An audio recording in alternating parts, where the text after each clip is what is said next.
And welcome back to Across the Street Podcast with your hosts, Nihaal and Daniel. What's up, guys? How you doing? And we got a special guest today.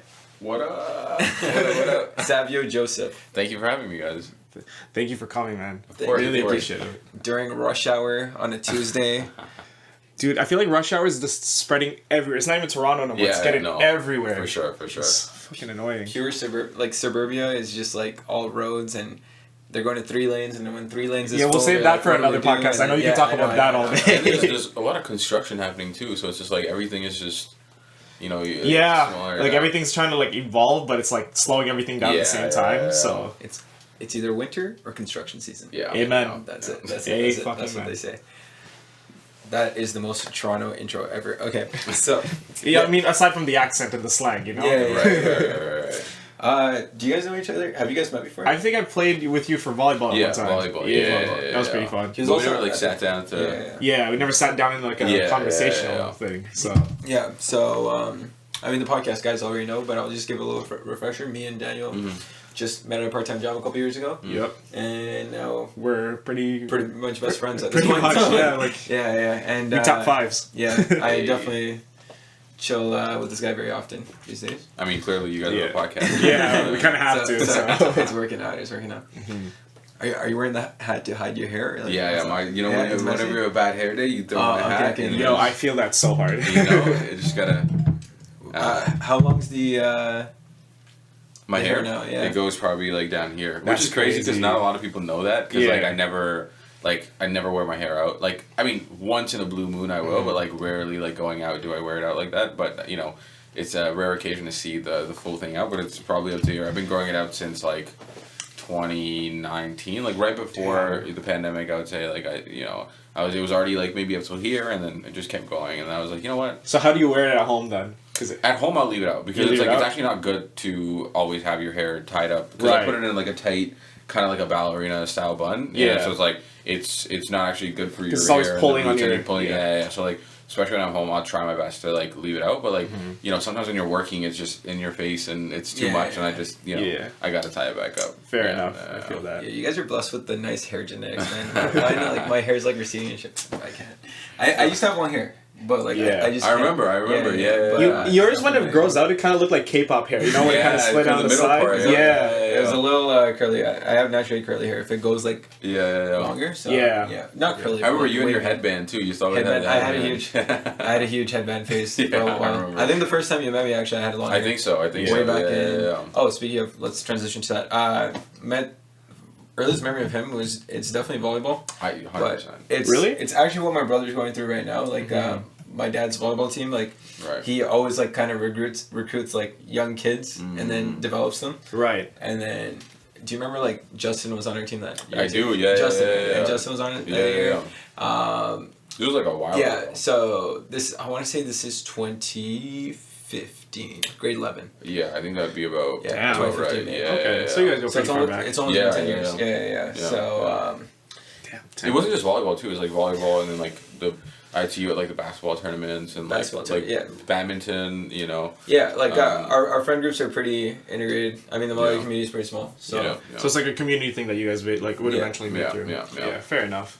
I think like with the sports, it was like also a different kind of community as well in its own, because it's like I feel like I was meeting all these like Molu people that I wouldn't normally meet, because like I feel like with that community, a lot of it sometimes is like based off of like, or you go to that church, like from that church, all these like Molu people, and then like there's some times where you kind of go out and branch out, whereas like I think these basketball and volleyball and badminton, those are like one of those times where it's like you're able to meet people from different religions and also different because they give you an opportunity to like connect outside of church, right? And not just church, also location, right? Because it's like Brampton, Mississauga, was like I'm from Brampton, so like you major interactions are like within close proximities, and it's like then when you come to these tournaments, you got people from like Scarborough, Ajax, I don't know, like everywhere, literally anywhere and everywhere, and there's times where people drove off from the States, and so that's like you get to meet some cool people. I mean, that's one of the great parts of our community. Like if it wasn't And that's such a healthy way to get the youth together, to get everyone together. Whereas I feel like, in other communities, the best way to come together is like through weddings and stuff. And, weddings is full of just like partying and alcohol and stuff, right? This one, it's like, it's a healthy way. Obviously, there's still a competitive spirit and still, there's fights and stuff still. Right. But at the same time, if it wasn't for those communities and stuff, if it wasn't for sports, I wouldn't have met Savio. I wouldn't have met a lot of my other friends. As I said, like, I'm not a part of like the Christian churches and stuff, so it's there would have been no other way for me to meet these guys. So. I feel like sports in general is a really good, like, I don't think it's talked about enough that it's like a good way to connect with people. I agree. Yeah. And it's like, especially when you like, because these are a lot of times competitions. I mean, not like crazy competitive, but like, friendly competitions that would, and I feel like you bond when you're like going through like, oh my God, like we gotta really work, we gotta put in the work and make it happen, and like practices and this and that, it's a cool experience, any kind of sport to go through that. Agreed. There's a few moments I remember from that 2015 run with you, but the one moment I remember about you in particular, this is like before I even knew that you were doing all the other stuff. We're gonna talk about the other stuff later, but before first off, he was super humble back then. We had no idea what was going on. All I knew was that... Back then, not anymore. But the... I'm just joking. But he brought a Rubik's Cube one time. Yeah. To the practice, and then he just fucking did it like that on the spot. I'm like, bro, that was one, and then two on the tournament day. I remember we somehow beat a team in pool play, and then we actually made it to the semifinals. And then after that, he's just in the huddle, he's like, "Have you guys ever heard of a Cinderella story?" I'm just like, okay. And I still use that line to this day because of this guy. So I don't know if you remember saying that, but I remember you. You know what's funny? I remember you mentioning it to me after, and then it was like, oh my God, the Cinderella story thing. I've been using that line a lot to motivate other people because it was motivating, right? It's it's such a stupid thing to say, but it was so motivating, right? Because we were, bro. I'm telling you, we were just kids. I don't think there's a single person that was over 20 years old. Yeah, so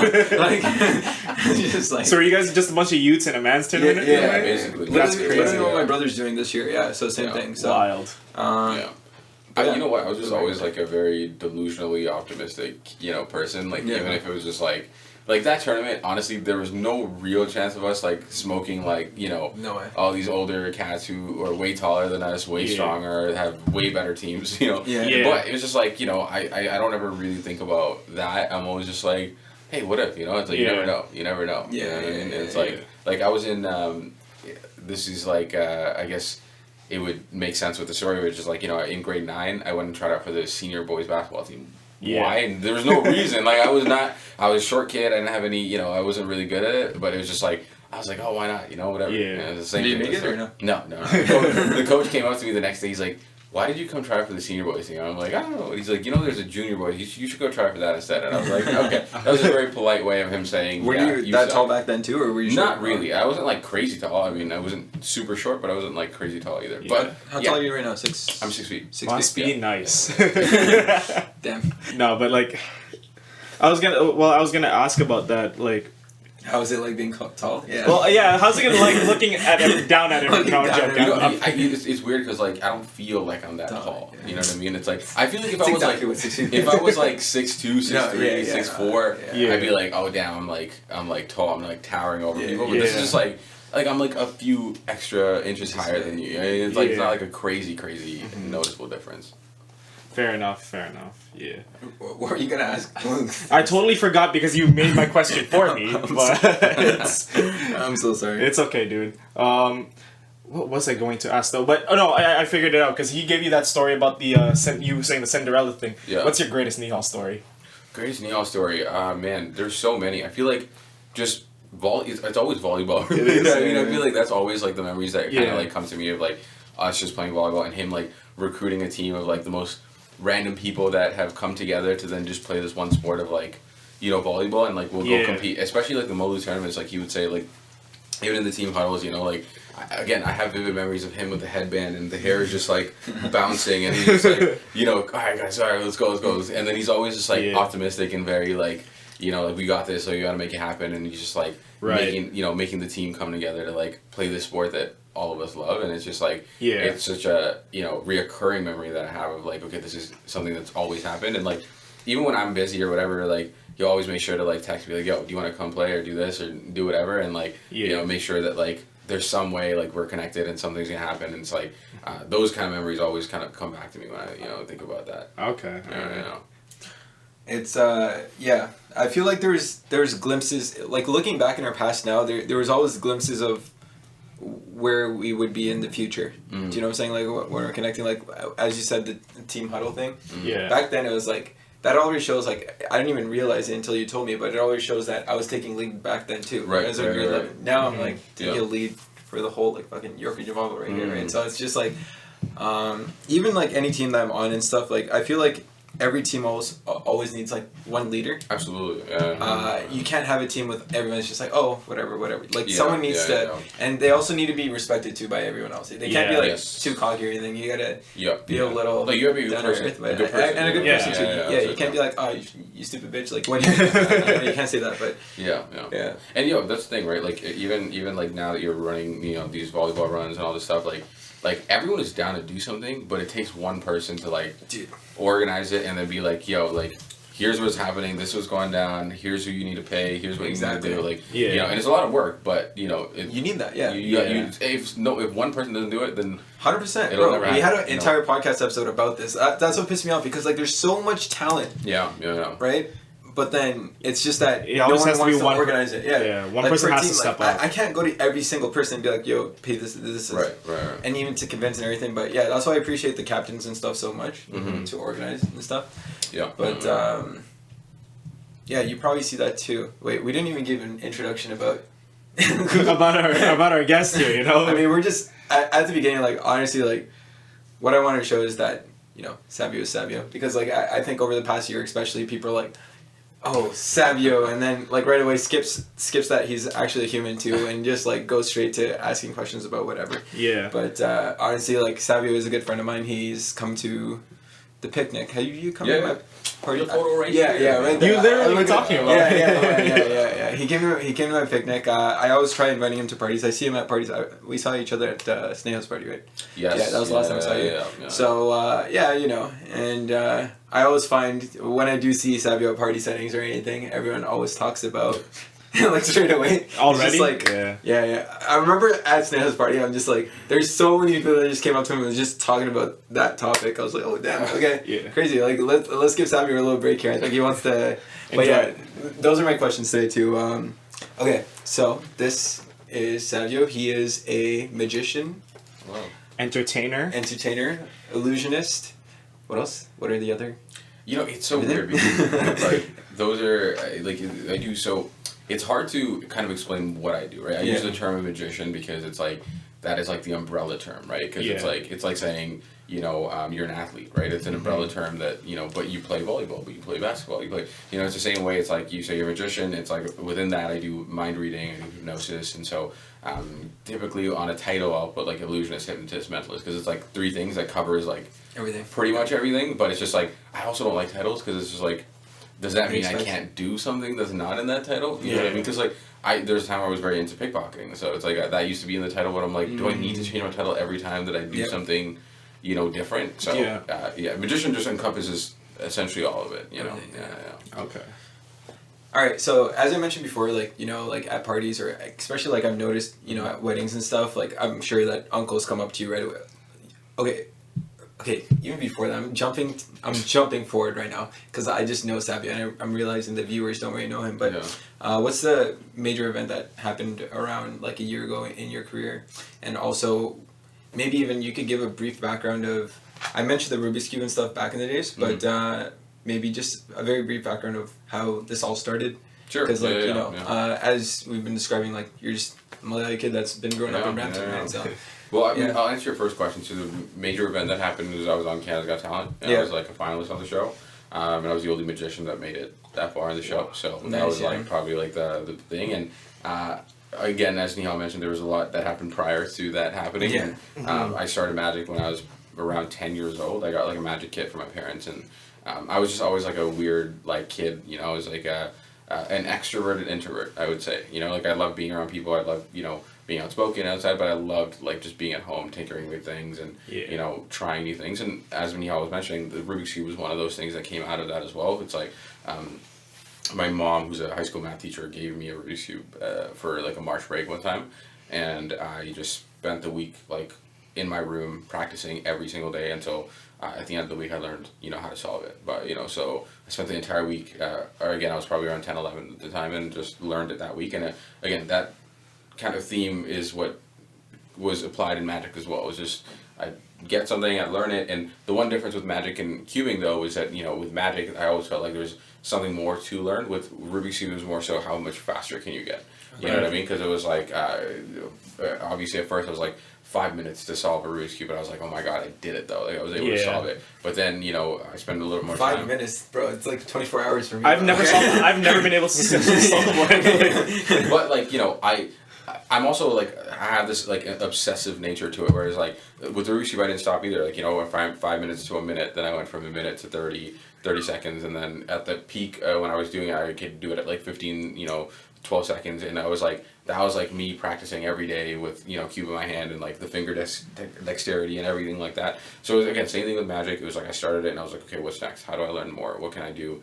And like I would perform like as much as I could, and like at all family events, all family gatherings, church events, everything you can think of. Like from the age of 10 I was doing. And at 13 I got my first paid show. Someone paid me $100 to do like a birthday party. Wow. Damn. And I was like, yo, like this is crazy. And then that night at the birthday party, someone saw me and booked me for my next paid show, which was $200 for 2 hours or something like that. Damn. And I was like, at 13, I was like, holy shit, like I made it. Like this is it, you know, like this is my thing. And that was, you know, short-lived. It didn't really, you know, but it wasn't about the money. It was more so just I was like, whoa, like like someone wanted to, you know, bring me somewhere and, you know, share my talent that I, you know, worked in secret, you know, where no one really knew about or whatever. So it was like that kind of mindset was like, whoa, that's kind of cool. And to get paid for it was like a bonus. That was when you got the idea in your head that this can potentially be like a full-time gig? No, that was never,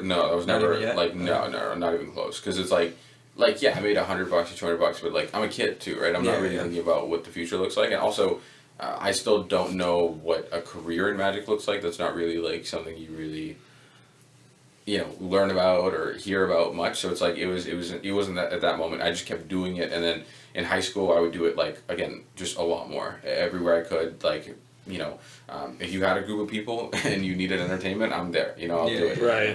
And like I slowly started increasing how much I would charge as well. You know, along with the performance. And when I got to university, I think that's where it really like took off, and like the money started to become a bit more like serious in terms of like, okay, I'm like, this can actually make sense with, you know, even if I'm doing it part-time, I'm like, yo, this is like a cool like income that I'm making on the side.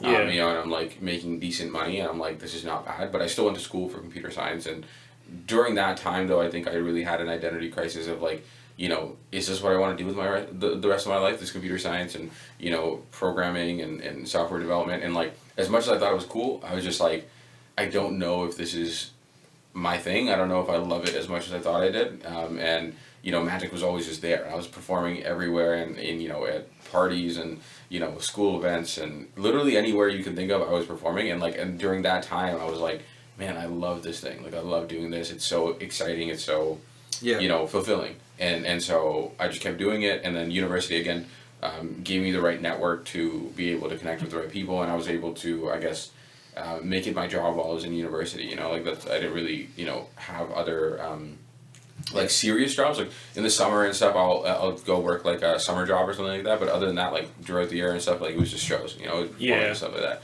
And then again, fast forward to you know, last year, Canada's Got Talent came, and it was just right place, right time. I applied, you know, and got in, and I was like, the rest is history, you know. Congratulations on that, by the way. That was crazy. I remember like what's it called, Nihaal constantly shouting you out for that. It was, and then seeing your even like your reels would start to appear on my feed too. Yeah, it was just like, it was hella dope. I'm like, thank you. Like that's Nihaal's boy. Like, I just want to talk about the obsessiveness. You used the word obsessed. Yeah. How cool is it to find something that you're like find that you can make money out of something that you're obsessed about. So many people don't have that. You know what I'm saying? As in, like, and not only that, they do have that, but they're too scared to go for it. So how are you so obsessed with this thing, and then after that, how are you like, yo, like, I'm not scared, I'm gonna do this. And obviously, I know at retrospect, when we're looking at it right now, Canada's Got Talent and all this stuff, he's talking about getting paid a lot and stuff. Like, it sounds easy to, like, every viewer or whatever, right? Yeah. At the same time, I'm sure that it was a bunch of, like, sacrifice, a bunch of... Was there a lot of doubt? Absolutely. Self-doubt? Yeah, absolutely. There's a lot of self-doubt. And what years were the self-doubt? Was it after America's Got Talent? I mean, Canada's Got Talent? Or before? Or... I don't know. Yeah, I mean, the doubt is always there. I think to this day, you know, there's no like clear thing that will just make your doubt go away. There's this book called The Pathless Path, and, like, you know, in the book they talk about how, like, you know, there's, if you look at it from, like, an overarching point of view, usually there's, like, these two paths you can take. One is the path where it's like, you know, you are going down the route of the corporate job. You know, you go to school, graduate, get a nice corporate paying job, and you work that ladder. You climb up the ladder, and in that, you know, you don't find a sense of, like, fear, in the sense that, like, you know, you don't know what's next, because it's like, okay, yeah, you're gonna work here, do this, you know, and then you climb this, and this happens. But then there's the other path, which is the pathless path, where it's like, you know, there's always this constant doubt, or there's this feeling of uncertainty that comes, but you feel a overwhelming amount of fulfillment, because it's like you're doing what you love, and it's like, even though there might be hardships and struggles that come along that way, like, you are still so happy and satisfied because you're fulfilled, because you're doing something you absolutely love, versus the other job. Again, not saying that path is bad, I'm not by any means saying that, but it's just that sometimes that path, you don't find the fulfillment that you're looking for. You know, you might make the money, you might have the security, you might have everything else, but you might be missing that one thing, which is that fulfillment that you feel inside. Right. And I guess that's where the question comes, is like, what do you rather have, you know? And I feel like, to answer the question from earlier, the obsessiveness and, you know, finding the thing that I love and being able to do it, I think a lot of people do find that thing. It's just that they find it at a point where they finally let themselves, you know, accept that that's what they love doing. And at that point, they might be in a phase in their life where now they might be, you know, thinking about getting married, or they might have a house and they have a mortgage, they might have kids. And it's just like, at that point, it becomes a lot more challenging to then be like, oh, I'm going to put all of this aside, and, you know, I'm going to now go head, you know, first into this path that I want to follow. So, you know, I think when you were young, you know, you have time and age on your side, right? And it's just like, I just wish that more young people, like ourselves too, you know, I mean, can still consider us young, you know, it's like, I just wish that more people young would just take those leaps and, like, be a bit more courageous in those kind of decisions, because it's like, look, when you're young, and I know I'm speaking for you know, myself and the people I'm kind of talking about here, and I'm sure everyone is going through their own, you know, struggles, and I don't mean to, you know, for sure, put that down, but I'm just saying, in a general sense, like, for the most part, when you're at a young age, like, there's very, like, a low amount of pressure, or, you know, not pressure, sorry, what's the word I'm looking for? There's a low amount of responsibility, right? It's like, you can fail, and, like, you still have so much time to recover. You can still keep, you know, going and trying. So it's like, you know, I always say, like, just keep trying as many things as you can. What's the worst that's gonna happen? You know, it's like, you just start again. It's a good time, like, in age, to kind of all in if you want to on something. Because you always have, you can, in a way, it's like you can fall back on something. Right? Absolutely. Yeah. And, like, the thing is, right? Like, sometimes people say, "Oh, you're so lucky you found magic," you know. But I'm just like, it wasn't luck. It's just that, like, how can you find the thing you love if you've never tried anything? Exactly. You know what I mean? And it's like, back to this whole thing I was, you know, saying with the obsessiveness and trying new things, the extrovert and introvert. Like, growing up, that's all I did, was just, I try new things, you know. Like, before magic, I loved music. I used to play the drums, you know. I used to go for lessons for that. Again, did I stick with it? No, it wasn't my thing, you know. But I only knew that because I did it and I tried it, and I was like, okay. Again, I love the drums. I'm not saying it's bad, but it didn't stick with me. And, you know, one point it was like rock climbing. I was obsessed with rock climbing. I'd go to the gym, you know, hit the walls, and it was cool. I did it. Again, it wasn't my thing. I just kept going on to the next thing. But a lot of times people don't try enough things to then be able to find the thing that they love. Exactly, you know? But I will say also, like, with finding something you love, that obsession, like, I use it in a way where I think about, like, for example, Kobe Bryant, that obsession is what sets people apart to get to a point where they want to with it, you know? Like, for you, that obsession, like, I think there's still you still got so much in front of you, but to get to even this point, that obsession has helped carry you to that. Right? Absolutely, yeah, so. Yeah. I think the obsession is what takes you to the heights of wanting to do these crazy things, because if you're not obsessed and if you don't love the thing that you do, then there's no amount of motivation that you can get to really do it, because at the end of the day, you're your biggest motivator.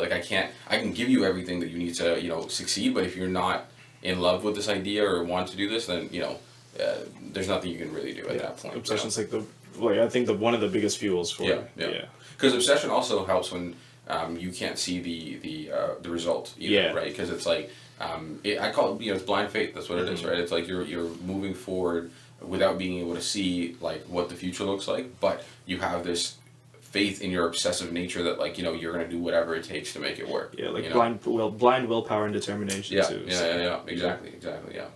It's crazy. I wanted to ask though, because of that obsession, what is because your obsession, you really work hard at it. What's something that you think that has kind of taken away from, I guess, every day that you have really wanted to do, or there's obviously some things that you sacrifice, right? Course, what are some maybe everyday things, or just some things? What do you miss the most after you took the big jump? Yeah.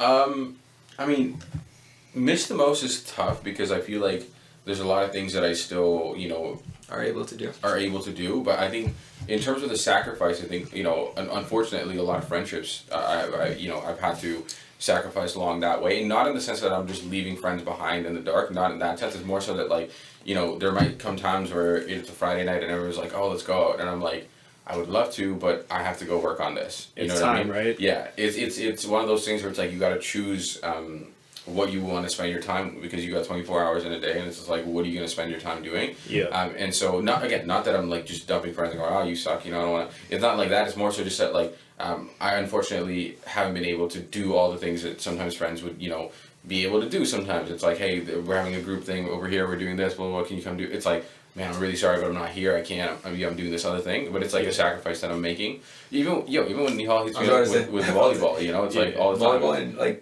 probably 3 of my parties that last year. Literally. It's there's times where I'm I really want to be there, but I'm so sorry, but I can't. Yeah. Other than that too, man, just there's times where I've opportunities that I've had to kind of pass up on as well, because of what I'm working on or something else.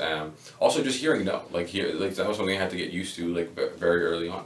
Just the opportunities will come, and the answer sometimes might be no, and it's no, it's not your time right now, or whatever the case is. A lot of people don't know, before Canada's Got Talent, I applied for America's Got Talent. First time I was close, but they were just at the very last minute, they're no, and I was oh man, I was a bit taken back by it, but again, I just got used to no, and it's not an easy thing to do, because it's imagine, giving 100% of your craft at something, and then you think this is the opportunity that's gonna give you the thing that you've been looking for, and it's just no, sorry, it's but it's a very useful skill to have. I'm very thankful that I was able to acquire that skill, and I'm I still, to this day, I'm grateful that that's something I'm able to deal with. It's something comes up, it's no, sorry, you're not the right fit. Okay, cool, next, it's next thing. One of the when I first got into the podcast world, way back in 2017, just started listening to podcasts actively.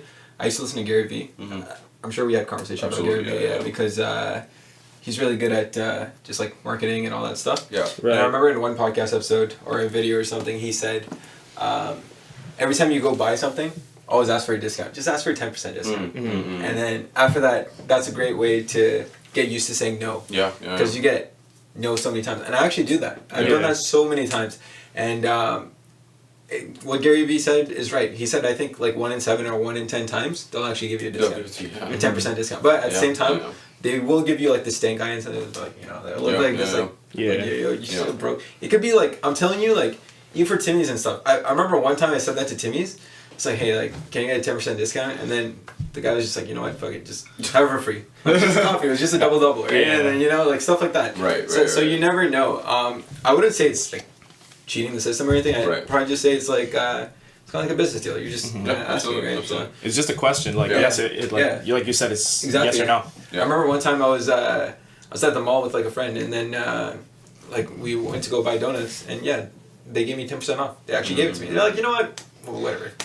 Yeah. Wow, crazy. Huh? So You never know. So and it's about like living outside of that comfort zone, right? Because it's like we live a very comfortable life. Exactly. And I feel like especially nowadays with cell phones and social media, it's like so easy to like live your entire life without having to like physically interact with people or be uncomfortable and like put yourself in uncomfortable situations. And also just again the way the world is moving, we're moving to a day and age where it's like, if you're uncomfortable with something, like, okay, let's just not do it, or whatever the case is, which is fine. There's many circumstances where I understand that that's the thing, but I do think that you need to challenge yourself sometimes, right? It's like, even that, like, it's something as simple as saying, hey, can I get a discount on this? It's a very uncomfortable feeling if you've never done it before, because you're going to someone, you're saying, can you give me a discount? It's super, super uncomfortable, but, the first time would be really uncomfortable, second time uncomfortable, third, fourth, fifth, the 10th, 11th time, you're going to be like, okay, like, this is a weird feeling, but, like, it's not bad, it's not bad. By the 100th time, you're going to be,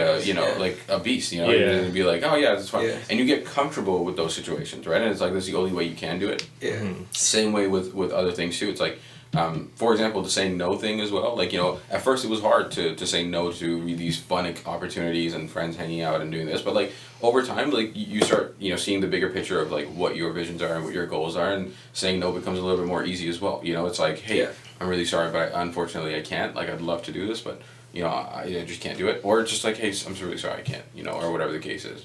Yeah. I have an interesting question stemming from that too. This is something I still struggle with when I organize my tournaments or like anything. Like when I start something new. When you start anything, like for example, like if you're booking like an event tomorrow, and then you have like 1,000 tickets available, and you already have like in your mind, you already have like a base of customers, like like your friends. You're like, oh, this friend's gonna buy, this friend's gonna, like for me, it's like the tournaments. It's like, oh, this captain's probably gonna make a team, this captain's gonna make a team, and then you hit up the captain, and then they're like, oh, you know what, they might just say no straight up, or sometimes the ones that sting a little bit more is just like, oh, it's a little too expensive this time. I don't really like how you did this last time. Stuff like that. So I'm sure that you've gone across that, especially maybe in your early stage. Even now, you're probably getting that where it's just like some people that you thought were your, I guess, quote unquote, loyal friends. Yeah.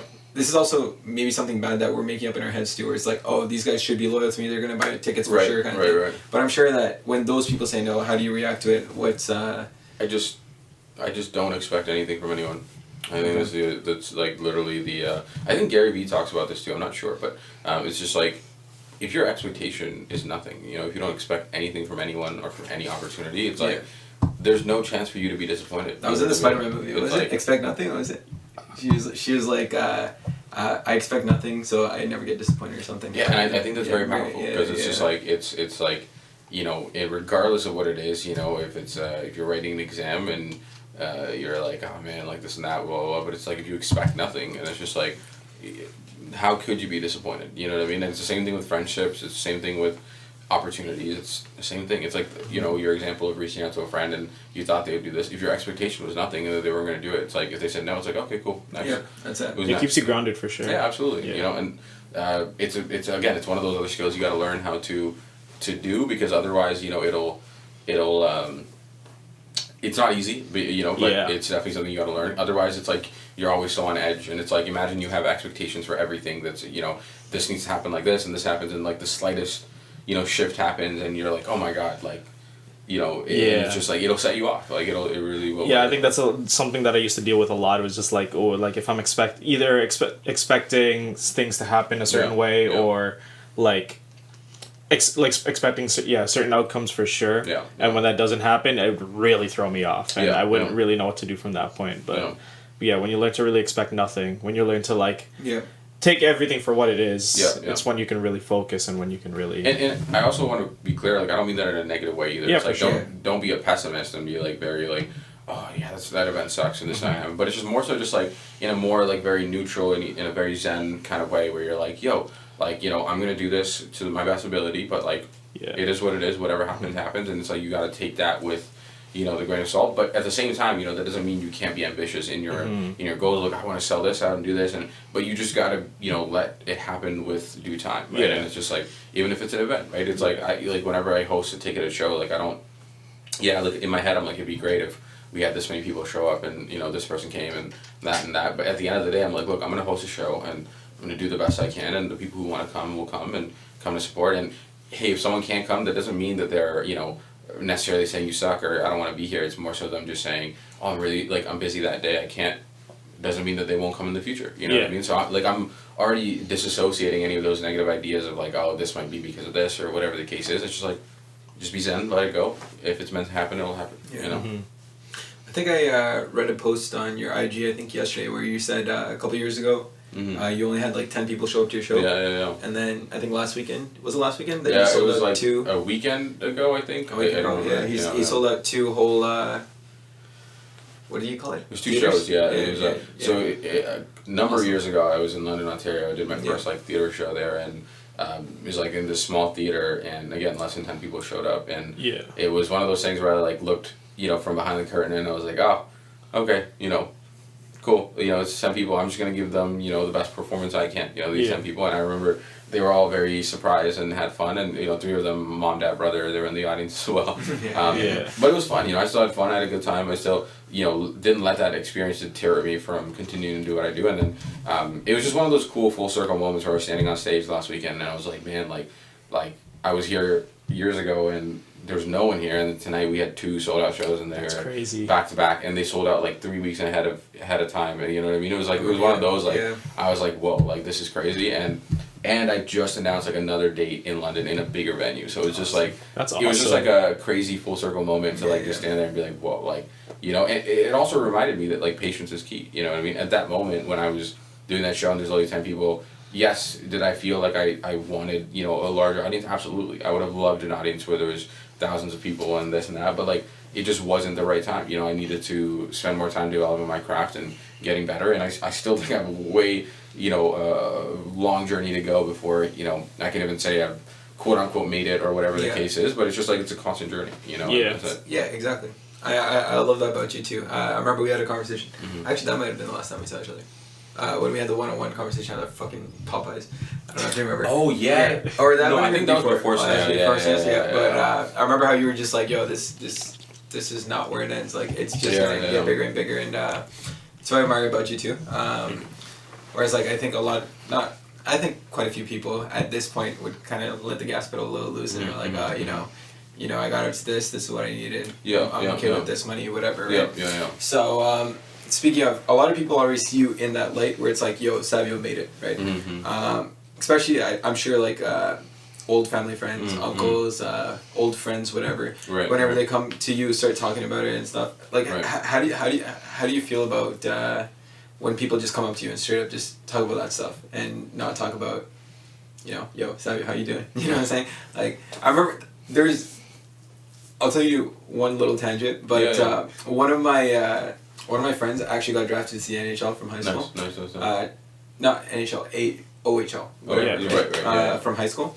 And I remember the principal straight up walked to his twin brother one day and then didn't even ask, yo, how is the twin brother doing? He's just like, how's your brother doing? That's literally what he said. He's just like, how's your brother doing? It's like, are you ignoring, like, stuff like that. When it comes to, like, people are so, like, tunnel visioned when they just think about that stuff and they just forget that you're also a person itself. So, right.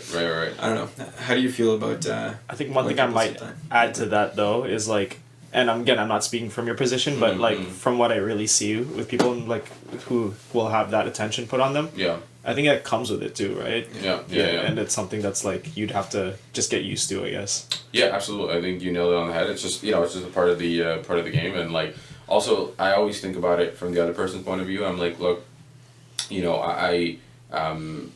there might be a sense of like, excitement, or it's like you don't know about that world at all, or you want to know more. And it's just like, I think it comes from a good place. And so, I never, bash anyone for asking me questions about that and not about myself. It's like, it's I think I have enough good people in my circle where it's like if I do need that, I can, hit up my friends who I'm close with to be like, yo, I'm just going through something, like you might, absolutely, you know what I mean? Whereas like when I'm out and about or like I'm at a party or an event or whatever, like, I don't mind talking about what I do. It's, again, it's synonymous to who I am. So it's like, it's something I love, and I love sharing stories if I can, and, telling people about the behind the scenes. And I think it builds more context to what you see, online as well, because it's like, like you said, there is a human being behind, all of this that's going on. And it's just like, I think the conversation can lead to that, and you're able to see a bit more of the humanity of it, once you have a conversation. So it's like, I'm always open to conversation, always, whatever it may be. Yeah. Speaking of the experience and stuff, who was your favorite judge? Oh, this is tough. Well, that's a good question. No, as in like, why is this making so much sense? Sorry. Yeah. Wait, let's hear it first. Who is your favorite judge? Go ahead. It's so hard to pick one because I think I liked each of them for different reasons. You know what I mean? And very different reasons for each judge too. And I think they all do have common underlying factors for why I like all of them. The first one that comes off to top of my head is probably like Lily Singh, just because like she is another brown person who also is from like the GTA. She lived in Scarborough. She went on to become like a big mogul in the media industry. Same thing with Cardi. Cardi's from Brampton. It's like went on to become one of the biggest musicians. And doing his thing, and now he's an A&R and all this other stuff. Yeah. But Lily, I think, just stood out because she was also brown. Because it's like that. There's that relatability in terms of like the struggle and like the things you face in a brown household. Those are kind of things that. Again, same thing with Cardi. It's like the immigrant kind of. Struggle you kind of go through, and she found that success, and I feel like that's super cool. And Howie, comedian who like went through a lot, in the 70s, 80s, and finally came up, and also he's like, I think 60 something, he's like 68 or something. I don't know. He's old, Yeah. But he's been relevant for years. That's not an easy thing to do, and so it's just like.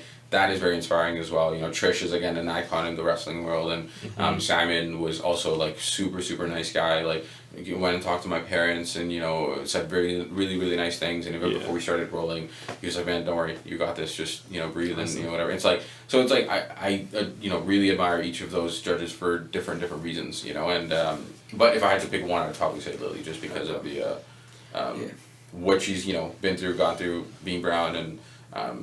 Yeah, I mean, I know she gets a lot of hate as well, but she's she's stuck through it, right? Yeah, so. She's probably crying in her $1 million mansion as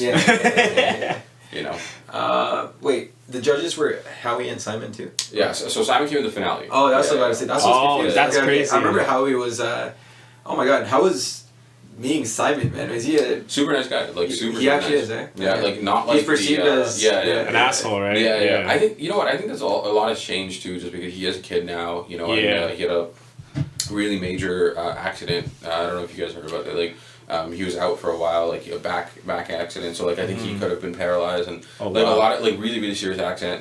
Things could have happened, but he's still here doing his thing, and so I think he has a bit of a like. Fresher outlook on life and all these different things, but overall again I think we also got to remember that TV is TV, right? And it's like there's times where people might be portrayed in a certain type of way, and it's just like maybe it was done for the sake of looking like that on television. I don't know. You know what I mean? I don't know, but Simon was definitely nice, and really enjoyed hanging with them. That's awesome. Yeah. How about Howie? I actually read Howie's autobiography.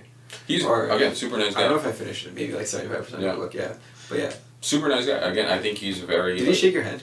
No, he didn't. Yeah, that's what I was about to say. He does the fist bump, right? Yeah. That's why I read. There was like a whole chapter in his autobiography about how he's a germaphobe and he doesn't like shaking hands. Yeah, I mean, surprisingly, like I didn't get like that vibe of him being like too scared about whatever. Yeah. I think it's also because like we were like. You have to be vaccinated, you have to do double COVID tests and this and that and whatever. So like we're all that, and then also on top of that, like everything. Now we're gonna get flagged, man. Go ahead. No, and everything is cleaned off, and so it's like even when I was like at the table working with him doing things, he'd grab things, do things like very very. Okay. And I think he's also like just been he's been doing a lot of like therapy and also like treatments and different things like that. So I think he's really years good. Like it's like 30 years. Like I think he started in like the late 90s or something. Yeah. Or like early. Again, not an easy thing to deal with. Yeah. He's definitely made it work, and again, very successul comic in his own right. Have you was there any moment, I guess, like other moment then aside from meeting all like just the face-to-face meeting of all of these judges where I guess on Canada's Got Talent that left you feeling kind of starstruck?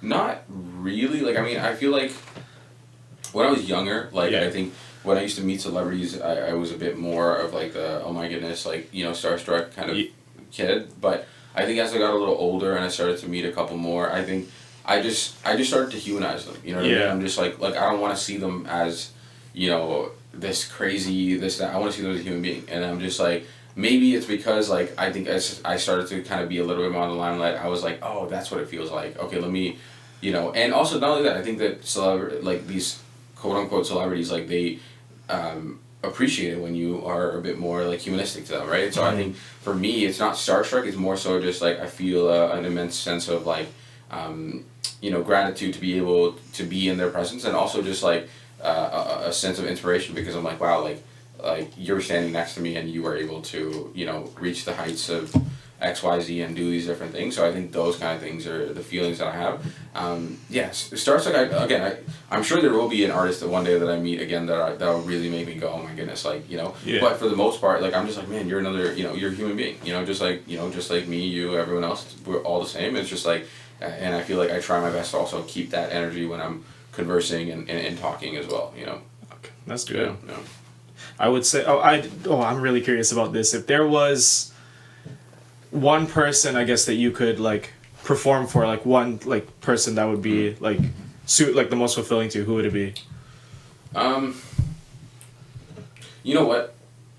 So I'll answer this in two parts. So first, like, back when I was younger, I was so obsessed with, like, if I meet this person and do this and that happen, I'll be so fulfilled, right? And as I've gotten older, I've realized, like, that isn't like the best way to go about it, because, and I say that with any goal, because it's like, if you're so obsessed with just making this one thing happen, the problem is it'll happen, and then you'll get there and you go, now what? And it's just like, that's oftentimes what happens with a lot of people with school, right? It's like, a lot of people go to university saying, this is the degree I've always wanted, with the program I've always wanted since I was a kid, and it's just like, it's go, and you get it, and you graduate, and then you're like, wait, what? Like, I lived my whole life for this one thing, and now it's done, like, now what? And so for that reason, like, I've kind of shifted my focus to, like, look, I'd love to collaborate with other artists who are just, in different fields, and then be able to share my craft with them, and while they're able to share their craft with me, which is, maybe I'm viewing it on TV, or I'm, listening to it. But if you ask me, like, who are people who I'd love to, collaborate with, or maybe,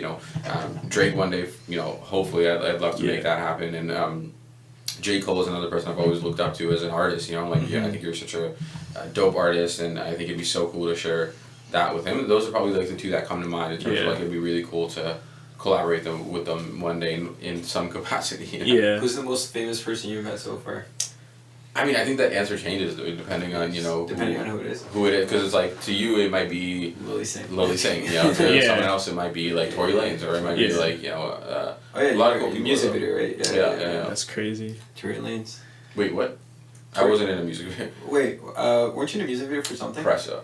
For Pressa. Yeah. That's what I'm saying. Bro, kind of goose for it, bro. But that video never came out, though, unfortunately. Oh, it did. For whatever reason, but it is what it is. That's again, this is just how the industry works. You might even go film for, like, a TV show, and, like, you might film it, shoot it, whatever, and it goes to editing, and then the producers or whoever's making the show is just like, yeah, you know what, this show just isn't what we thought it would be, or like pilots, right? Pilots, all the time. That's exactly right. Yeah. So it's like, you might put your heart and soul into it. Sometimes pilots don't even make it to the screen. You know what I mean? It's just like you just do like a table read, and that's it, and it's done. Yeah. Or dude, there's times where they, like, film it and shoot it, edit everything, but then it just gets shelved. They, like, never actually release it to the public. You know what I mean? It's just like, you just gotta get used to all that. It's like a big scale no in a way, right? Yeah, even with, like, shows like Canada's Got Talent, America's Got Talent, like, you don't, because they film a lot of people, right? It's like you actually don't know if your segment will make it to air, right? So it's like there's a lot of just anticipation of, like, is this gonna happen? Will it get there? And you're like, oh shit, okay, cool. Yeah. So do you have, like, right now, I'm having issues with just being present in the moment. Like, my gears are always grinding, like, right. How do I expand New York Region volleyball? How do I, this, that, right? So, do you have that mindset all the time too, where it's just like, you're just sitting, maybe when you're driving here, you're just thinking about, oh, I could probably do this. Oh, I'm just waiting for a payment from this guy, that. Right.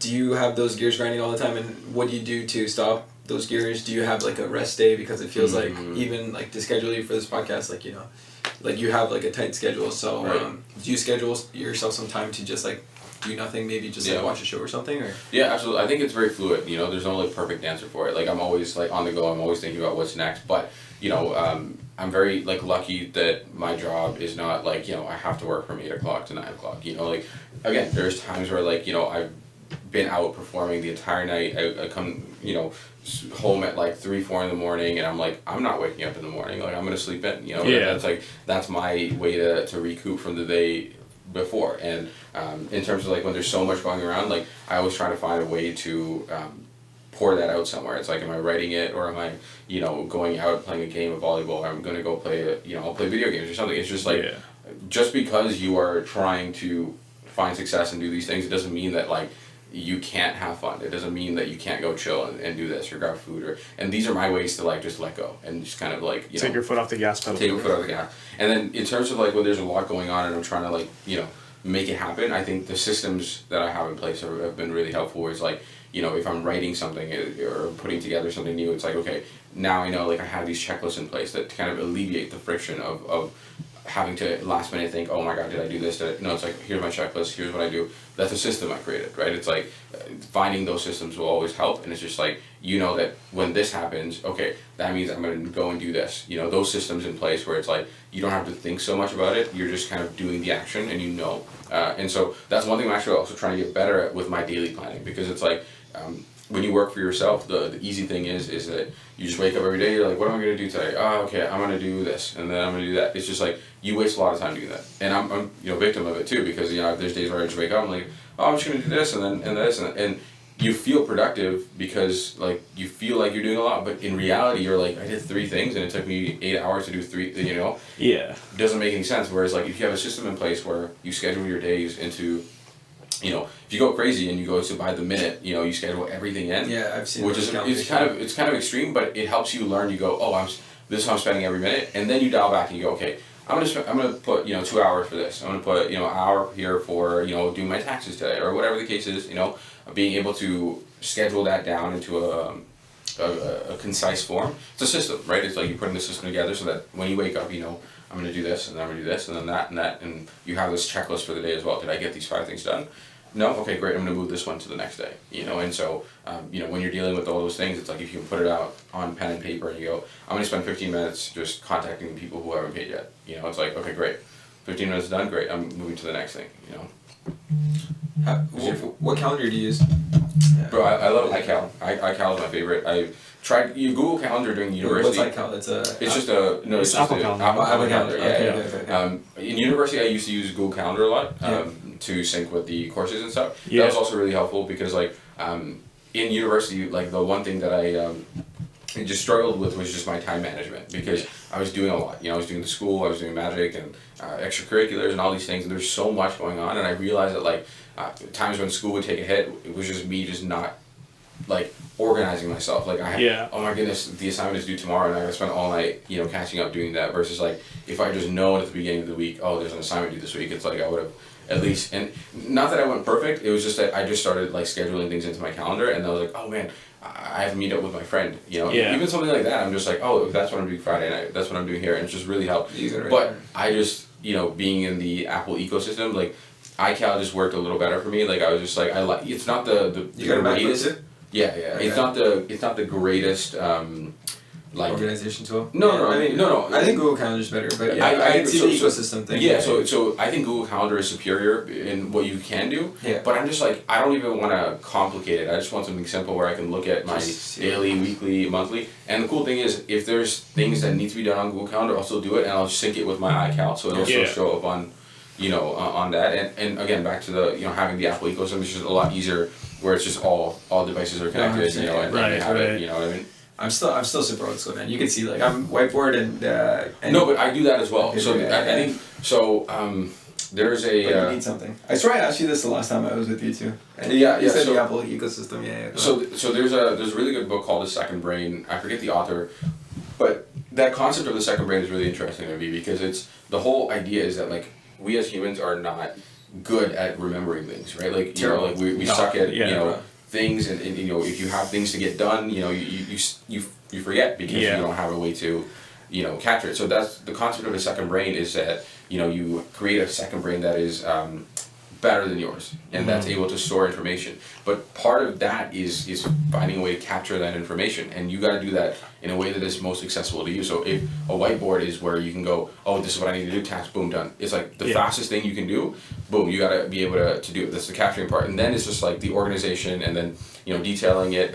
Again, the book goes into detail about all that stuff, but it's just like being able to organize, capture information, organize it, and then be able to recover that information later is very important in that sense. So finding a method that works for you is the key. There's a lot of tips and tricks of do this and do that, but it's just like, what is the easiest thing that you can execute on? Is it pen and paper? Great. 100%. Like, I still love sticky notes. Like, I put sticky notes up everywhere in my room, on my computer, on everything. It's just everywhere because it's like, it's the fastest thing, Boom, I need to get this done, boom, and I'll see it when I wake up, and I go, I gotta do that, what I mean? So it's like, whatever works for you, Right down, yeah.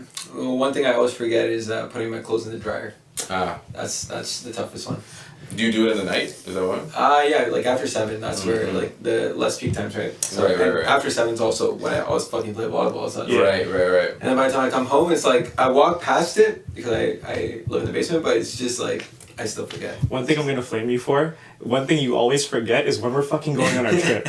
So we're going on a trip in May, and I think since we booked it in December, I think he's asked me at least like 2 to 3 times a month when we're going. Yeah. Nice. Yeah, so I've been. That's an easy calendar. I honestly thought it was May 11th for the longest time, and then today in the group chat it's like, Daniel, don't be mad. But like, when are we going again? Right. Yeah, and I'm like, you know what? I'm just gonna change the group chat to the actual date we're going. Yeah, right. Group chat should always be named. This was like another thing. I forget what book it was from or who mentioned it. But it was like if a task takes less than 2 minutes, like it's better if you just do it now than put it to the side. So for example, something like if someone told me like, hey, we're going somewhere on this date. It takes 30 seconds to go to your calendar and go May 11th, May 12th, book, done. You know what I mean? I'm not saying that to I'm not saying that to bash on you. I'm just saying it was something that I had to learn as well because I was like, man, like I was forgetting all these things and whatever. I'm like, some of these things, okay, 30 seconds, let me just let it get it done. And also, if you give yourself that permission to say, okay, in 2 minutes, if it's taking too long, I'm just gonna stop. Yeah. Then you're like, okay, I'll give it 2 minutes. But most likely, what happens is like if you work on something for 2 minutes. You're like, okay, I've already been working for 2 minutes. Let me do another 5, and then 5 turns into 10, then 15. And it's just like it's just the starting, man. That's it. Too well. Yeah. Why don't you put down the day you're going right now on the calendar as a way to start it up? The group chat's named it now. The group chat's named it now? I changed the group chat name for it. So. Smart. I gotta put it on that calendar. I never check these calendars, so I have no idea what's going on, but it's okay, buddy. You know what's crazy? I remember you were always like you're like, I'm never getting an iPhone ever. Yeah, one day I was texting, or Nihaal texted me, and I remember the green bubble went blue, and I was like, wait, what? I remember this guy always talked about. We used to have arguments, bro. Like, I remember, like, it was like solid, like right before I went to sleep, like a 10-minute combo. Like, yo, but why not? Why not? I'm just like, look at these pictures. Like, Android's so good. Yeah, but now I'm super Apple. The only thing I don't have is a MacBook, but I kind of regret it. During the pandemic, I bought this PC right here. But if it wasn't for that, I should have spent the money on a MacBook. Yeah, you don't even play games. I don't even. That was the lowest point in my life. That was the lowest point in my life where I was just like, it was during the pandemic and I had nothing to do. I'm like, I might as well become a gamer. So I bought a fucking gaming PC. Yeah. Played GTA 5 with this guy once. For 20 minutes. Started getting motion sickness because I have motion sickness. I can't play like games. And then after that I just stopped and I haven't opened it since. I think I might open it like once or something, but definitely no with like missions. Why don't you just sell it then? I know, that's what I'm thinking, man. But do you think I can get much? It was only like here's my thing. I always think about it's like, yo, if I'm not using something and it's just if it doesn't bring me any value, it's like any money you get is better than it just sitting there collecting dust. Exactly. And also the thing with PCs and computers and stuff is that the longer you wait to sell it, the more older it becomes. Yeah. You know what I mean? Yeah. Versus like if you just if you're not using it, you just kind of. Because I mean, I still use it for personal use, like basic editing, like my volleyball videos and stuff. But I'm saying is like you can sell it and you get it back. Yeah, because think about it this way: you do a lot of your stuff on different drives, anyways. You can keep your drives. Yes. Part out your board, part out your graphics card, part out your case. Get even more money that way too, right? Yeah. So let's do it. This actually has a lot of spider webs in it. Oh my god! I'll show it to you after, but there's so much spider webs in it. I never clean it. Like I don't know what to do. But I mean, if you don't use it, I would say just sell it and get and if you prefer like a desktop, you can get like the I forget what it's called, like the M1s. They created like these studio things, and it's like, bro, it's like a little book, and it's like an entire computer. It's crazy. Yeah. Yeah. Super Apple fan right here. Yeah. Apple Watch. It's not even that like I'm just like, oh my goodness, Apple everything. It's just that like I think they've created systems that are very useful that you can use. Again, I'm not saying I would never use like a Samsung or like an Android device. It's just like as of now, these are the tools that I use. You know what I mean? Yeah. I think they made it like, because Apple in the day, a lot of people like I would have advocated for it because it was way easier to use. And now they've kind of made it a way that it's easy to use for people who need it that way, and now people like for us who are like we're good with tech, we can use it like every day for almost everything. Absolutely. And also I kind of also just went with Apple as well because like in software development, like they use a lot of like Linux based software applications, and like having an Apple computer helps with that stuff as well with developing and stuff. So it's like at that time I was like really happy because there's times where like they'd make us do a project or whatever, and when you're an Apple user, you got two things to do, whereas like if you're using a PC, you got to do this and link that and do this, and I was like, man, like I if I had to do that would have been a little bit more challenging, with school. I was gonna ask, what keeps you hungry now? Like, what do you? Good food, man.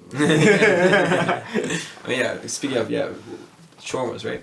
Everything, bro. I don't discriminate. For me, a shawarma is anything. You can go anywhere else, any city you go to, I try the shawarma spot. Usually 99, especially when you go to like random spots. Like I think I went to London for like a hugga spot. It was like it's whatever. But at the same time, like when you go to like more like multicultural communities, like, oh man, it's so good. But but what keeps you hungry? Like even to this point, right? You said I know you like from what you speak, you've come a long way. But what keeps you? What keeps that fuel going? Is there any like is there anything from childhood where it's just like for me like there was this one teacher in high school that said like I couldn't do it, not I couldn't do it, but like he didn't. It was my I'm gonna call it out whatever I called him out before. It's my sports marketing teacher. It's like funny enough. Look at this sports marketing, but he literally from the beginning he was always just giving me bad marks and stuff and just like kind of. It's one of those where when you do bad in the first project, they just kind of keep grading you. It wasn't like, like 50s or 60s, but, it's like 80s and 90s, right? So I'm just kind of like, like there's so much potential. And I try hard every time. And that used to be the only class where, because even back then I'm just like, I can do this. Like, I can organize this, that. Yeah. But what I'm saying is like, I resent him so much because it's like, if he actually put more work into me, I feel like even like Yorkshire volleyball or anything, like it could have gotten so much better, right? And I think it's so deep in my mind every time, I get, a lot of people come to my terms or whatever. Like deep in my mind, I'm just like, fuck you to that teacher. You know what I'm saying? So it's kind of like, I don't know. Do you have anything like that in the back of your mind where it's just like, was there anybody that was just like, magic can't be a viable career? Like, I don't know, some shit like that. Like a chip on your shoulder. Yeah. There's many people. Like there's more than I can count. You know what I mean? On my hand, there's many people who didn't believe in it and people who didn't, encourage that path.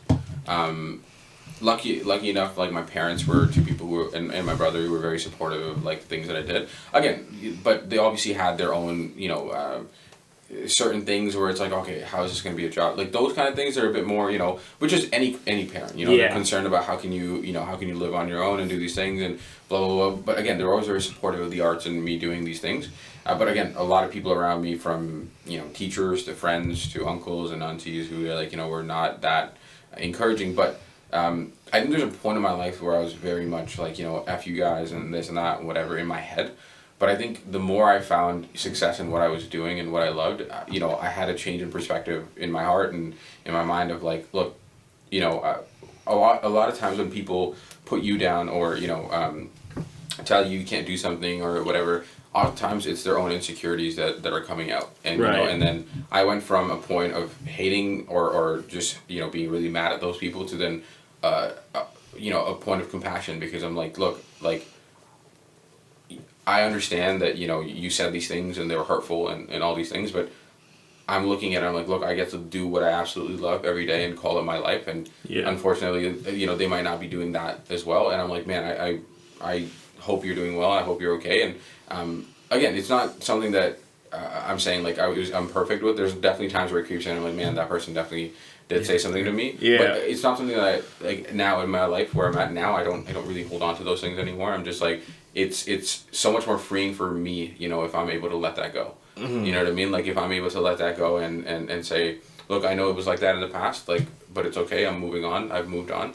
And it's kind of one of those things where it's like, once you get to a level, you know, it's just like, you're like, this doesn't need to affect me. This doesn't need to faze me, you know. And there's like that, you know, line where people say, "Oh, you live in my head rent free." It's like, why? Like, why do you need to let someone else, you know, take that space? It's like, just do what you love and, you know, stay in your lane. And if you're not hurting anyone else or doing, like, you're good. You know, do your own thing and that's it. You know, no, I don't think you need to hold on to hatred of other people and what people said and whatnot. And, you know, I think there's more power in going back to them and being like, hey, look, I know you said these things. I forgive you. I'd love to, you know, hopefully help you change that direction and, you know, encourage other people to do these things and you know, whatnot. And I've had friendships that, you know, unfortunately had you know, we had our differences or whatever, but over the years we've been able to come back and be like, look, that happened in the past. We're good. We matured. We moved on. Let's you know, let's be friends. Let's be, you know, whatever. So again, yes, there have been people who've done that kind of stuff, but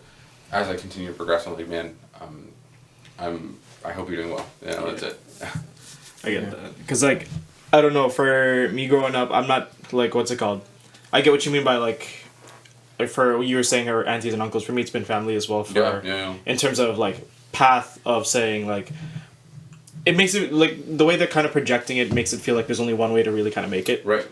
And when they say that, you kind of get mad and it's like, I'm going to do this my own way. Then you keep following that path, but it's like, you realize that once you follow that path, it's not about proving them wrong, it's about knowing that you can do it like on your own. And becomes more, it slowly becomes more for yourself again. I think once you can get past that anger for it all, it's like, it's a really nice feeling. And also, like, I think there's no better time than, like, now, because you know, if you're feeling that from home or from people close to you, back in the day, like, the internet, before the internet, you know, like, there was no way to then hear positive stuff, you know, whereas, like, now it's like, you know, if parents are telling you something or school or whatever, you can go online and you could literally listen to people on podcasts and this and that and who will literally motivate you. And I think that's what Gary Vee was so, like, you know, good at. I know he gets a lot of hate because, like, some of the stuff he says are very, like, very self-explanatory, very simple, like, you know, things, but at the end of the day, that's the truth. That's literally what it is. It's like, look, if you're, even that whole compassion thing, or, like, the no expectations or whatever, it's like, those are simple in nature, but it's like, no, you have to embrace that and truly believe it and accept it for what it is. Like, the no expectation thing, it's so much easier said than done, but it's like, imagine being able to just, you know, in any circumstance, is like, you're no expectation whatsoever, but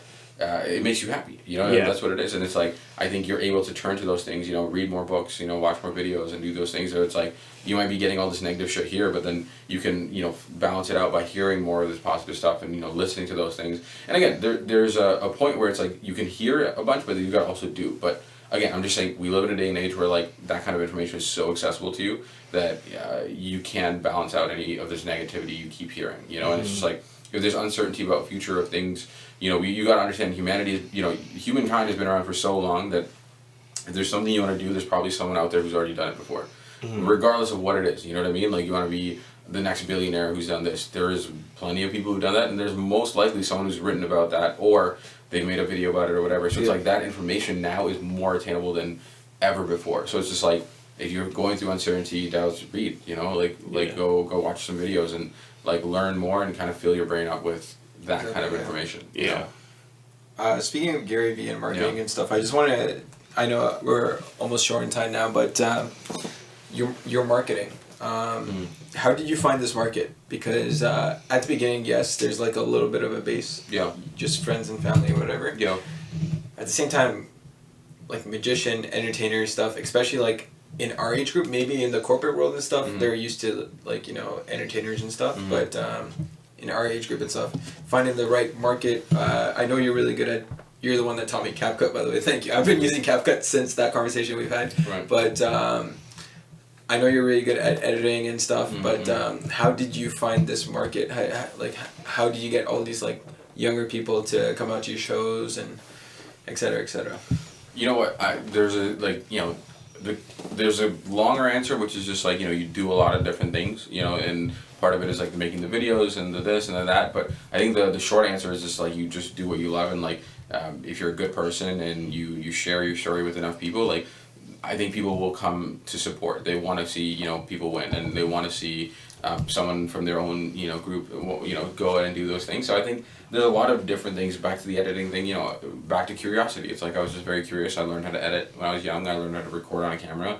Those skills came in handy much later in my life, where it's like I'm editing videos and pushing content. It's just like the more you can do, and especially if it's something you love, that you can post about it and do these things, I think people will find you and they'll come support. And it's slow, there's times, like I said, years ago it was 10 people, 2 nights ago it was 2 sold-out shows. It's like, it's a slow grind, it takes years, but over time I think people will slowly and but surely, come join that boat. Was there anything else you wanted to say? Or? No, but yeah, the slow... I really appreciate how you keep emphasizing that it was a slow process. It wasn't overnight. Yeah. I think everybody, especially like, NBA players, playoffs are going on right now, and you see people like, oh, Dylan Brooks is so shit, stuff like that. But they don't understand, like, Dylan Brooks took that many years to getting into the NBA. Yeah. Like, think about it, like, best of the high school team doesn't matter. Best of the college team doesn't matter. You know what I'm saying? It's just so... It's like the top 1%. It's you gotta the top, 0.1%. You gotta be one of the 60 players picked in the draft. Yeah. So, it's very... This is, again, back to this whole perspective change of, like, when people say things that are bad or this and that, like, if you were able to just step back from the entire scenario and have this perspective of, like, okay, what is happening? Why is it happening? You get a lot of compassion towards people, because it's like, how can you be making fun of an NBA player when you're sitting at home and you've never played basketball before or whatever? Or you've never risked, like what you said before about getting out of your comfort zone. There's so many people. I think there's a lot of people that are quick to judge or quick to be like, for example, it's like, oh, I only want to play in good volleyball runs. It's like you can't go to a good volleyball run without starting with starting to play with like absolute shit. You see the end. The end result. You always see the end result. You don't know what that person, what those groups, everything, what they've done to build up to that point, right? There's a podcast that Loli Singh did recently where really cool. Listen, there was a point where she talks about like kind of this, where she was saying how like she had to learn to stop taking advice from people who've never stepped out of their comfort zone. It's like if you've never done that, you will not understand what this is, regardless of how you put it or what you say. Like you just simply won't get it, because it's like it's like you won't understand calculus if you've never done it before. You've never done advanced function. You can't. You know what I mean? So it's like it's a very similar thing where it's like, man, you just gotta do it. And so when people say things, it's just like you just gotta have the perspective to go, okay, they've never done it. They don't, or they're in a different position, whatever. I definitely think that's something when I first started photography, like what's it called, that I had trouble with, or that I used to do as a bad habit, was ask people what they thought of stuff. And it's like these people don't do photography. Exactly. So why the hell am I asking what they think about my shit? Like sure, they'll admire a photo. Like you want people to see your photos. Like from my perspective, I want them to see my photos. Right. But at the end of the day, like where I'm going to improve, and people I should be asking are people who've done photography. Yeah. And I mean, I think there's value in asking people for opinions, but I think you have to be a very like tight knit. Like I have like 3 or 4 people that like I will ask about something, and I know that they will give me like honest critique of what they think about this, because like there's times where you want to get someone's opinion on, hey, what do you think about this, like how do you think that, but like you said, if it's just like people who have no idea what they're talking about this field, like how are you going to tell me that this you don't you don't know what you're talking about, right? And so it's like you got to be careful, you got to protect your peace and your energy, like you got to be very careful as to who you let into your circle, because at the end of the day, like that's the one thing you can't control, and it's like the more people you let in there, the more you become like a yes man with everything. Like you're destroying your own inner peace, and it's the only thing you got. You got to protect that, and your happiness. Which is why, back to what you were saying earlier, if there's someone who's done wrong or hurt you in a certain way, like you're losing inner peace holding on to it, rather than just letting it go and go, okay, listen, that's something that's happened, I accept it for what it is, and it's totally valid, and you can have those feelings, but at a certain point you choose to go, okay, I'm going to move forward from this. I'm not going to let this person, no longer, take up that inner peace. You know what I mean? Yeah. For sure. Yeah.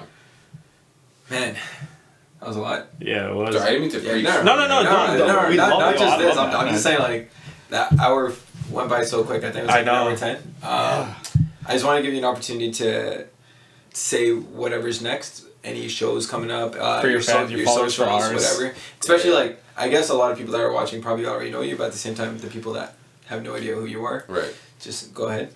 I'm in London, May 26th, and then Lindsay, Ontario, May 27th. They're both in these nice theaters, so if you want to come see me live there. I don't even think this episode's going to be up by then. Will it? May 27th? Yeah, it'll be. Yeah, okay. Yeah. Dope. Oh, so it's if you're hearing this after, come find me at a future event. What's next? There's going to be more shows, more stuff, some more TV stuff, hopefully, you'll see. And I don't know. Hopefully one thing you take from this is, go out, chase your dreams, don't let anyone stop you. As corny as that sounds, I just think that we have one life and you got to make it. Stay hungry. Stay hungry. That's it. Yeah, I know. Go out, get out of your comfort zone. I think we had a whole podcast episode about get out of your comfort zone, and this is actually, we should have brought him to that topic. Yeah, because, we should have. Bro, this guy's, perfect, showing up. We've only dabbled. I'd say, I'm still, in my comfort. I still work a corporate job during the day, all that stuff. But even dabbling puts you in the more top. Than, it puts you in a better position. 10% of the world, you know what I mean? It's even with my corporate job, the first, this is going to be my 4th year, so the first 3 years, I was just I've always wanted to organize volleyball, but I never saw the money in it. And I was Yeah. But now it's slowly... I'm seeing at the beginning, as I said, York Region Volleyball started with 2 gyms. Right. Now we're at 7. You know what I'm saying? So it's just I think even something as small as, I guess, just our podcast right now. We're speaking in front of a camera. I never would have thought I'd like to speak on camera. Also, consistency. Our podcast. I love the viewers, but we're only getting less than 100 views an episode on YouTube. But put that in perspective. Yeah. If 100 people were in a room right now, what would that look like? That's a lot. You know what I mean? It's a lot. So it's all about perspective and how you approach everything. Yeah. You know what I mean? And you also got to remember, you don't know who's watching. Even if one person from that 100 watched this episode and they had an impact, you got to remember that. That's a big, and this is something I tell myself, when the views aren't as crazy as I want them to be. It's it takes one person to see your video then to be like, hey, I actually want this, I want to give you this opportunity or something like that, or whatever the case might be. You know what I mean? So you always got to be having that perspective of it. But you guys are doing awesome, man. And it starts here, and you never know where it goes. Thank you. Oh, man. Thank you. No. And this might be the wrap of season 1. I don't know. This is our wrap for season 1. All right. Yeah. Wow. This is our season finale. Season finale. I'm on it. We'll see. This is the end of season 1 of Across the Street. We are going to be back sometime in June. We will be back. Yeah. It's just May is a busy month for the both of us. Peak volleyball season, just tournaments, everything. Got vacations coming up. Yeah. And I think it's a good way for us to reset and kind of see how we can improve on season 2. We will schedule our guests properly instead of asking Savio tomorrow, 5 p.m. we've definitely taken so much from our season 1. We've had a blast doing it, and we're just looking forward to one, coming out with better stuff, organizing it better for ourselves, and just seeing you guys come back and watching and listening every time, because we're really appreciative of that. Yeah, for sure. Thank you to all the guests. Thank you to you for coming. And these guests, they come so out of the way. I live in a city so far away from most of the guests, so these guys they travel some distance to come, and I'm always appreciative of these guys coming through. And any links of Savio's that you that he wants to share with us, you can find down below. Please check him out. He is hella talented. You're insane.